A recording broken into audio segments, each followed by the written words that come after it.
কথা এটা কম এতিয়া মেট্ৰিকৰ ৰিজাল্ট দিব কোন তাৰিখে দিব আপোনালোকে চাওক যিমান ছোৱালীয়ে মেট্ৰিক পাছ কৰিব সবটো কলেজত নাযাব ঘৰত টকা পইচাৰ অসুবিধা আছে এইবাৰ আমি বিনামূলীয়া নামভৰ্তিও কৰি দিম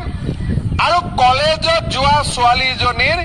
বেংক একাউণ্টতো মামাই 10,000 টকা সোমাই দিব আৰু যিজনী ছোৱালী ডিগ্ৰীত নাম লগাব তাইক 12,500 টকা সোমাই দিব আৰু যোনে বিশ্ববিদ্যালয়ত পঢ়িব সেই ছোৱালীজনীক 25,000 টকা আমি বেংক একাউণ্টত দিম তাৰমানে কি হ'ব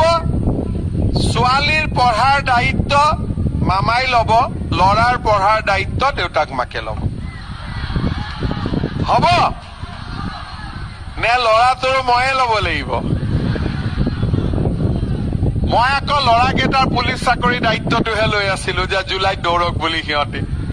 হয়নে নহয় কি বেটা কি কৈ আছ তহঁতক দিব লাগিব তহঁতক বুলেটে দিব লাগিব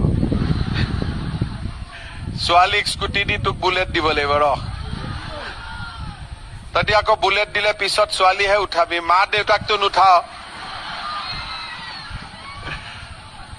যি লৰাই কবি যে আমাৰ বুলেটৰ পিছত আমাৰ মা উঠিব ই বুলেট পাব কিন্তু কোনে উঠাব কথা এটা কম